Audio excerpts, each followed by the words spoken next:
राधे राधे, जय श्री कृष्ण। स्वागत है आपका हमारे YouTube चैनल गोपो नेटवर्क में एक और नई कहानी और प्रेरणादायक कहानी के साथ। रात का कोई 1 बज रहा था। मेरे पति का मोबाइल बजने लगा। वो गहरी नींद में थे, इसलिए मैंने फोन उठाकर देखा तो मेरी ननद रीमा का नंबर था। मैंने गुस्से में फोन काट दिया और बड़बड़ाने लगी कि इसे तो रात में भी चैन नहीं है। रीमा मेरे पति की इकलौती बहन थी और किसी न किसी वजह से अपने भाई को फोन करती रहती थी। मुझे रीमा वैसे ही पसंद नहीं थी और अब रात के 1 बजे उसका फोन देखकर तो मुझे बहुत गुस्सा आ रहा था। इतनी रात को भी किसी को फोन करने का कोई वक्त होता है क्या? मुझे फोन काट कर दो मिनट ही गुजरे थे कि दोबारा से फोन आने लगा। आपकी बार तो मैंने तंग आकर मोबाइल बंद कर दिया और मोबाइल साइड पर रख दिया। पता नहीं मेरी ननद को मुझसे क्या दुश्मनी थी जो मेरी जिंदगी में मुसीबत बनी हुई थी। दरअसल मेरे पति को अपनी इकलौती बहन से बड़ी मोहब्बत थी, इसलिए मुझे इन दोनों का रिश्ता एक आंख नहीं भाता था। पति के मोबाइल को पावर ऑफ करने के बाद मैं सुकून से सो गई। मुझे यकीन था कि अब सुबह तक की छुट्टी हो गई है, लेकिन थोड़ी देर बाद मेरा फोन बजने लगा। मैंने देखा तो रीमा फोन कर रही थी। मुझे और गुस्सा आया कि ऐसी कौन सी मुसीबत पड़ गई जो रात को भी इसे चैन नहीं आ रहा। मैंने सोचा था कि फोन उठाकर उसे खूब बातें सुनाऊंगी। यही सोचकर मैंने फोन कान से लगाया तो दूसरी तरफ उसके रोने की आवाज सुनाई देने लगी। बड़ी मुश्किलों से सिसकियों के बीच उसने एक ऐसी खबर सुनाई कि शॉक्ड रह गए। वह कहने लगी, भाभी अर्जुन इस दुनिया से चले गए। मैंने कहा, तुम क्या कह रही हो? रीमा, जीजू तो अच्छे भले थे, उन्हें भला अचानक क्या हो गया? रीमा रोते हुए कहने लगी, वो नाइट ड्यूटी पर गए थे, वहां बॉयलर फट गया और उनकी उसी वक्त मौत हो गई। आप और भाई अभी मेरे पास आ जाएं। बच्चे छोटे हैं, मैं घर में अकेली हूँ, मुझे कुछ भी समझ में नहीं आ रहा है। इस अंदाज में रो रही थी कि मैंने उसे तसल्ली दी और कहा कि मैं अभी आती हूँ। मैंने जल्दी से फोन काटा, अपने पति को जगाया। वह गहरी नींद से उठे तो मैंने कहा, रीमा के घर जाना है। वह हड़बड़ा गए, कहने लगे, सब ठीक तो है, तो इतनी रात को रीमा के घर क्यों जाना है? मैंने बड़ी मुश्किल से हिम्मत करके उन्हें यह खबर सुनाई कि उनका बहनोई इस दुनिया से चला गया और उनकी बहन अपने छोटे छोटे बच्चों के साथ विधवा हो गई है। यह सुनना था कि मेरे पति के चेहरे का रंग उतर गया। कितनी देर वह बेयकीनी से मुझे देखते रहे। फिर जब अपना फोन उठाया तो वह पावर ऑफ था। वह गुस्से में पूछने लगे, मेरा फोन ऑफ किसने किया? तो मैंने कह दिया कि बार बार फोन बज रहा था तो मैंने नींद में पावर ऑफ कर दिया था। करण ने जल्दी से उठकर कपड़े बदले, मुझे भी तैयार होने को कहा। कहने लगे, बच्चों को पड़ोस में सुला दो, मैं और तुम चलते हैं, जाकर देखेंगे कि क्या हुआ है। अब हमें ही उसे देखना है। मेरा पति खुद भी बहुत ज्यादा परेशान था। उन्हें रीमा की भी फिक्र सता रही थी। यह वक्त ऐसा था कि मैंने कुछ भी नहीं कहा, बस उनकी हाँ में हाँ मिला दी। पड़ोस से हमारे तल्लुकात बहुत अच्छे थे, इसलिए मैंने अपने तीनों बच्चों को पड़ोस में सुलाया, फिर खुद पति के साथ रीमा के घर चली गई। रीमा के पास पड़ोस में खबर कर दी थी। शायद उसके रोने की आवाज पर पड़ोसी खुद ही आ गए थे और उसके घर में काफी भीड़ नजर आ रही थी। मैं और करण उसके पास गए तो वह हमारे गले लग गई और फूट फूट कर रोने लगी और फिर कुछ ही देर बाद एम्बुलेंस का सायरन गूंजने लगा। कंपनी वालों ने अर्जुन की सब घर भिजवा दी थी। उन्होंने बताया था कि अर्जुन के ऑफिस से फोन आया था बॉयलर फटने के, उससे जान चली गई। अर्जुन की सब इस कदर बुरी तरह से झुलसी हुई थी कि वह देखने के लायक भी नहीं थी। बस रीमा को ही थोड़ी बहुत दिखाई गई थी। फिर अगले दिन अर्जुन का अंतिम संस्कार कर दिया गया। अर्जुन के खानदान में भी ज्यादा लोग नहीं थे। उसकी तो शादीशुदा बहनें थी। भाई की मौत पर वह भी गम मनाकर चली गई। पीछे रीमा और उसके 2 बच्चे रह गए। मेरे पति करण ने उनके सिर पर हाथ रखा और फिर कह दिया कि अब मेरी बहन मेरे साथ रहेगी और अब यह मेरी जिम्मेदारी है। यह सुनना था कि मेरे सर पर आसमान गिर गया। मैं हरगिज भी रीमा को अपने घर में नहीं लेकर जाना चाहती थी। उसके 2 बच्चे और वो मेरे लिए सिर्फ और सिर्फ मुसीबत थे, क्योंकि मेरा पति उनको बहुत चाहता था और यही एक बात तो मेरी बर्दाश्त से बाहर थी। लेकिन खैर, यह वक्त ऐसा था कि दुनिया दिखावे के लिए मुझे अच्छा बनना था मैंने भी रीमा को गले लगाकर कह दिया कि हाँ, खुद को अकेला न समझना। और फिर मेरे पति ने मुझे यह हुक्म दिया कि मैं रीमा का सामान बांध दूं और खुद उसे और उसके बच्चों को घर लेकर चलूं। मेरे दिल में आग लग गई थी, फिर भी मैं रीमा का सामान बांधने लगी। मैंने जानबूझकर रीमा से कहा कि फिलहाल थोड़ा सा सामान बांध लो, बाकी बाद में ले जाएंगे। मैं चाहती थी कुछ दिन उसे रखकर फिर किसी न किसी बहाने से वापस भेज दूं। सामान बांधने के बाद रीमा ने एक बहुत बड़ा सा थैला संभाल के अपने सामान में रखा। मैंने हैरत से पूछा कि उस थैले में क्या चीज है, तो कहने लगी, भाभी बस यूं समझ लें कि मेरी यही कुल पूंजी है, इसे मैं संभाल के रखूंगी, अब यही मेरे बच्चों का फ्यूचर है। रीमा की बात सुनकर मेरे कान खड़े हो गए। रीमा के पास जेवर के सिवा और क्या हो सकता था जो उसके बच्चे के फ्यूचर का सहारा होता है। मैं सोचने लगी, इतना तो मुझे भी मालूम था कि रीमा के पास बहुत सा जेवर है, इसलिए फौरन मेरा दिमाग चला कि हो ना हो इसमें जेवर ही होगा। लेकिन इतनी बड़ी थैला देखकर तो मेरी आंखें चौंक गई। फिर मैंने रीमा का सामान गाड़ी में रखवाया, उसे और उसके बच्चों को अपने घर ले आई। लेकिन मेरे दिमाग में बस यही चल रहा था कि किसी तरह रीमा का जेवर अगर मुझे मिल जाए तो क्या ही बात हो। अगर देखा जाए तो उसका आधा जेवर पति ने ही उसे शादी पर बनवा के दिया था, उस पर मेरा भी हक था। और यही बात मेरे दिमाग में बैठ गई कि उसके पास मौजूद जेवर पर मेरा भी हक है। पहले मैंने सोचा कि रीमा के साथ बुरा रवैया रखें, कुछ ही दिनों में उसे यहाँ से चलता कर दूंगी। लेकिन अब जब मेरी नियत उसके जेवर पर आ चुकी थी तो मैंने सोचा कि जब तक मैं यह जेवर हासिल नहीं करूंगी मैं रीमा को अपने घर में बर्दाश्त करूंगी। मेरे पति ने मुझे चेतावनी दी थी कि मैं रीमा का बहुत ख्याल रखूं, उसे किसी भी चीज की कमी ना होने दूं, और मैंने अपने पति को दिखाने के लिए वादा भी कर लिया था। लेकिन सच तो यह था कि मैं 2 ही दिन में बहुत ज्यादा परेशान हो गई थी, क्योंकि रीमा से मिलने वाले मेहमानों पर झुंड लगा हुआ था। हर किसी को मालूम हो गया था कि हम रीमा को अपने घर ले आए हैं, इसलिए सारा खानदान, पास पड़ोस वाले सब हमारे घर आ रहे थे। मुझे भी सबके सामने मीठा बनना पड़ रहा था। मैं हर किसी के आगे रीमा के साथ बड़ी भलाई करने की कोशिश करती, कभी उसे पानी का पूछती, कभी खाने का। मेहमानों को भी यूं ही जता रही थी जैसे मुझे रीमा का बड़ा ही ख्याल हो। हर कोई रीमा से कह रहा था कि तुम्हारी तो किस्मत अच्छी है कि भाई भाभी ने तुम्हारे सर पर हाथ रख दिया और दोनों तुम्हारा ख्याल रख रहे हैं। अब अपने बच्चों की खातिर जिंदगी में आगे बढ़ो। लेकिन रीमा पर जो कयामत टूटी थी वह कोई कम नहीं थी, इसलिए वह बेचारी अपने कमरे की चार दीवारी में कैद हर वक्त आंसू बहाती रहती।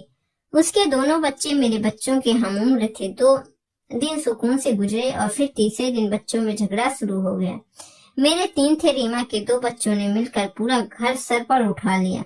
मेरे बच्चे मेरे ही तरह के थे, वह कोई भी चीज बांटने के आदी नहीं थे, इसलिए जब रीमा के बच्चों से खिलौने बांटने का वक्त आया तो वह किसी तरह राजी ना हुए। करण दफ्तर जाते हुए बच्चों को समझा कर जाते थे कि बुआ के बच्चों के साथ मिलजुल कर खेलना, लेकिन करण के जाते ही वही झगड़ा शुरू हो जाता और मैं भी अपने बच्चों को कुछ ना कहती और सारा इल्जाम रीमा के बच्चों पर डाल देती कि वह बहुत बदतमीज है। बस अपने घर में मैंने उसे इसलिए पनाह दी हुई थी क्योंकि अभी तक वह जेवरात की थैली उसके पास थी। जिस दिन वह थैली मेरे हाथ लगती मैं खुद उसे धक्के देकर बाहर निकाल देती। अपने पति के सामने तो मैंने एक अच्छी भाभी होने का सबूत दिया हुआ था, लेकिन पीठ पीछे मैं बहुत बुरी थी।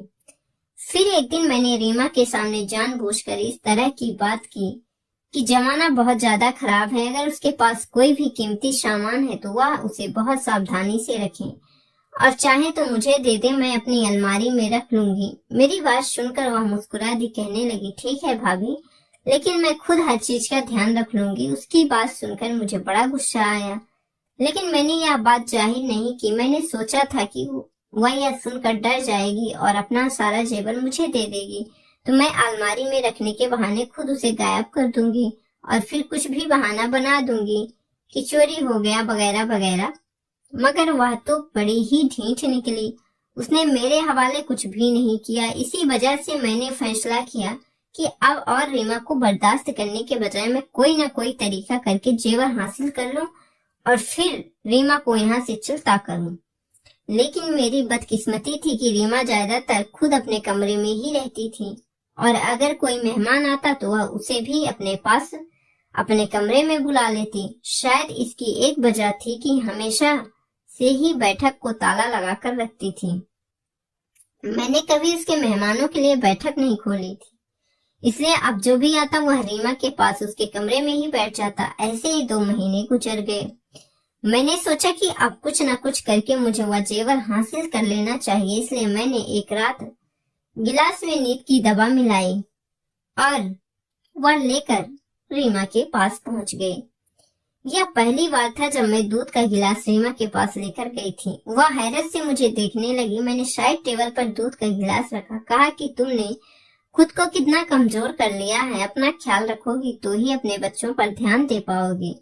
मैंने उसे बच्चों का एहसास दिलाते हुए दूध पीने का कहा। मेरी बात सुनकर वह धीमे से मुस्कुरा दी, कहने लगी, भाभी आपका बहुत शुक्रिया, आप मेरा बहुत ज्यादा ख्याल रखती हैं। उसकी बात सुनकर मैं दिल ही दिल में हंसी थी और फिर वापस पलट कर आ गई। अब मुझे इंतजार था कि कब आधी रात होती, वह गहरी नींद सोती और मैं जाकर उसके कमरे में जेवरात निकाल लेती और फिर उसे हमेशा के लिए यहाँ से चलता करती। करण भी उस रात घर पर नहीं थे, इसलिए मुझे सुकून था। उनके दोस्त की शादी थी, इसलिए मैं अकेले अपने कमरे में लेटी थी। मुझे वक्त गुजरने का इंतजार था। मुझे यह मालूम था कि दूध पीने के बाद घंटे भर में रीमा गहरी नींद में सो जाएगी और फिर मैं आसानी से अपना काम कर लूंगी। इसी रात 1 बज गया।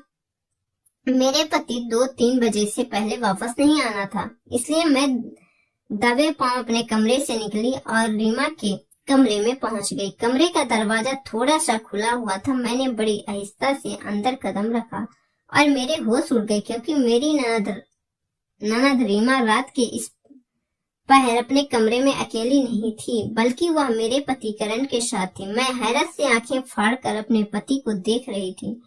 वह तो शादी में जाने का कहकर घर से निकले थे, तो फिर वह रीमा के साथ उसके कमरे में क्या कर रहे थे? कमरे में मामूली सी रोशनी थी। रीमा के दोनों बच्चे सो रहे थे, शायद इसलिए उसने लाइट नहीं जलाई थी। अंधेरे में मुझे मेरा पति और रीमा बिस्तर पर बैठे नजर आ रहे थे, लेकिन उन दोनों का चेहरा मेरी तरफ नहीं था, इसलिए वह मेरी मौजूदगी से बेखबर थे। करण को रीमा के साथ बैठा देखकर मुझे बहुत गुस्सा आया। रात के इस वक्त वो मेरे साथ नहीं बल्कि अपनी बहन के साथ थे। उनका यहाँ क्या काम था? अगर वह शादी से लौटकर आ भी गए थे तो कमरे में क्यों नहीं आए? यहाँ क्या कर रहे थे? मुझे यकीन था कि रीमा मेरी पीठ पीछे उन्हें मेरे खिलाफ भड़का रही होगी या फिर मेरे पति से पैसे वसूल करना चाहती होगी, तभी तो उन्हें यहाँ बिठाकर रखा था। मैं वहीं दरवाजे के साथ कान लगाकर खड़ी हो गई, लेकिन कुछ देर बाद जो हकीकत खुली उसने मेरे होश उड़ाकर रख दिए। उसके बारे में तो मैंने कभी सोचा भी नहीं था और इसलिए मैं चकरा कर गिरते गिरते बची। मैंने दीवार का सहारा ले लिया और फिर सारी बात सुनने के बाद मैं वापस अपने कमरे में आकर बैठ गई। मेरी आंखों से आंसू बह रहे थे। मैं सोच भी नहीं सकती थी कि मेरे पति ने मुझसे इतनी बड़ी हकीकत छुपाई होगी। कुछ ही देर गुजरी तो मेरे पति करण कमरे में आए। मुझे इस तरह रोता हुआ देखकर कहने लगे, सब ठीक तो है? तुम्हें क्या हुआ? सोई क्यों नहीं हो अभी तक? मैंने पति से पूछा कि आप कहाँ से आ रहे हैं, तो वह सर झुका कर कहने लगे, पता तो है तुम्हें, मैं शादी में गया था। मैंने हैरत से करण को देखा, वह अभी भी झूठ का सहारा ले रहे थे। फिर मुझसे बर्दाश्त नहीं हुआ तो मैं खड़ी हो गई। गुस्से में कहा कि करण, मैं आपकी बीवी हूँ, लेकिन आप फिर भी मुझसे बातें छुपाते हैं, झूठ बोलते हैं। मैंने खुद आपको रीमा के कमरे में देखा और जो बातें आप दोनों कर रहे थे वह भी मैंने सुन ली। मैं अच्छी तरह जान गई हूँ कि आप दोनों भाई बहनों का दरमियाना क्या चल रहा है, लेकिन दुख तो मुझे इस बात का है कि एक ही छत के नीचे रहते हुए भी मैं इतनी बड़ी बात से बेखबर रही। आपने मुझे इस बारे में कुछ क्यों नहीं बताया? मेरी बात सुनकर करण का सर झुक गया। वह कहने लगे, मैं डर गया था अगर तुम्हें इस बारे में पता चल गया तो पता नहीं तुम किस तरह पेश आओगी, और मैं अच्छी तरह जानता हूँ कि तुम्हें रीमा और उसके बच्चे का वजूद पहले ही बर्दाश्त नहीं है। अब अगर तुम्हें यह बात पता चलती कि मेरी नौकरी छूट गई है, मेरी कमाई का जरिया खत्म हो गया, तो तुम तो पहली फुर्सत में रीमा और उसके बच्चों को इस घर से निकाल देती। मैं बहुत ज्यादा परेशान था, इसलिए मैं अपनी यह परेशानी तुमसे बांट भी नहीं सका कि तुम उल्टा मेरे लिए और परेशानी खड़ी कर दोगी। रीमा मेरी बहन थी, वह मेरा चेहरा पढ़ना अच्छी तरह जानती थी।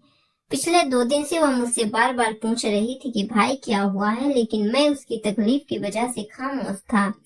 फिर आज मैं शादी से भी इसलिए जल्दी लौट आया क्योंकि मेरा वहां भी दिल नहीं लग रहा था।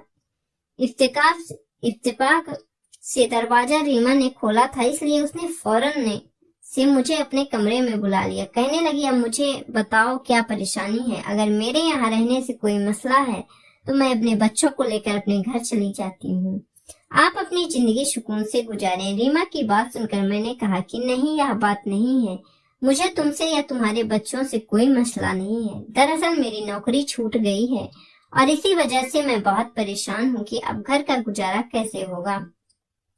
अपने बीवी बच्चों के साथ साथ मुझ पर तुम्हारे और तुम्हारे बच्चों की जिम्मेदारी भी है और यही बातें मुझे ज्यादा परेशान कर रही हैं। यह सुनना था कि रीमा ने स्याही रंग की एक थैली मेरे हाथ में दिया। कहने लगी, भाई इसमें वो सारे जेवरात हैं जो आपने मुझे शादी पर दिए थे और वह भी जो अर्जुन ने मुझे बनवा कर दिए थे। अगर यह आपके कुछ काम आ जाए तो क्या बुरा है। आप इन्हें बेच दें और अपना एक छोटा सा जनरल स्टोर खोल लें। वैसे भी हमारा कोने का मकान है। अगर आप अपने घर में ही एक जनरल स्टोर खोलेंगे तो आपका कारोबार चल पड़ेगा। मैं प्रार्थना करूंगी कि भगवान मेरे भाई के कारोबार में तरक्की दे। और रीमा ने अपना सारा जेवर मेरे हाथ पर रख दिया। लेकिन मुझे यह बात गवारा नहीं थी कि मैं अपने अनाथ भांजे भांजियों का हक खाऊं और अपनी विधवा बहन के पैसों से कारोबार शुरू करूं। इसलिए मैंने उसे वह जेवर वापस दे दिए। उससे कहा है कि मैं जल्द ही नौकरी तलाश कर लूंगा। बस मैं और रीमा यही बातें कर रहे थे। लेकिन हाँ, तुमने हमारी बातें सुन ली। करण सर झुकाकर बैठे थे और उनकी बात सुनकर मैं उनके कदमों में बैठ गई। मुझे बहुत अफसोस था कि मेरे पति ने मुझ पर एतबार नहीं किया था, लेकिन इसमें गलती मेरे पति की भी नहीं थी बल्कि मेरी थी। मैं तो हमेशा से उनकी बहन और उसके बच्चों के खिलाफ थी। इसी डर से वो मुझे अपनी जिंदगी की इतनी बड़ी परेशानी नहीं बता सके। दूसरी तरफ रीमा पर आफत थी। मैंने एक दिन भी उसे सुकून से नहीं रहने दिया था। कभी उसके बच्चों को मारती, कभी उन्हें बासी खाना देती और मेरे बच्चों की खातिर उनसे अपना सारा जेवर मेरे पति को दे दिया। मैं अपने जेवर निकालकर अपने पति के हाथ में रखा। कहा कि आप इन्हें भी बेच दो और इससे किराना स्टोर खोल लो। रीमा का सलाह बुरा नहीं है। वाकई हमारा बड़ा सा कॉर्नर का मकान है। यहाँ पर अच्छी दुकान खुल जाएगी और तरक्की भी करेगी। मैं और रीमा हम दोनों आपका साथ देंगे और हम मिलकर आपके साथ खड़े होंगे। रीमा के लिए मेरे दिल में जो नफरत थी वह उसके इस कदम की वजह से पूरी तरह धुल गई। मैं जान गई थी कि वह एक नेक दिल औरत है जिसने अपना सारा जेवर फौरन से मेरे पति के हाथ पर रख दिया और अपने बच्चों के फ्यूचर का भी नहीं सोचा। तो फिर भला मैं क्यों पीछे रहती। कुछ देर तो करण इनकार करते रहे, लेकिन फिर मैंने आवाज देकर रीमा को बुला लिया। वह भी चली आई। मैंने उसे बता दिया कि मैंने उसकी और उसके भाई की बातें सुन ली है और मैं उसकी सलाह से को बिल्कुल सही समझती हूँ। यह सुनकर रीमा खुश हो गई। फिर मैंने अपना और रीमा का जेवर पति के हवाले किया। मेरे पति ने वह जेवर बेच दिया और एक किराना स्टोर खोल लिया। मैं रीमा के साथ मिलकर घर भी संभालती थी और जब मेरे पति दुकान का सामान लेने बाजार जाते थे तो हम दोनों बारी बारी दुकान भी देखते थे।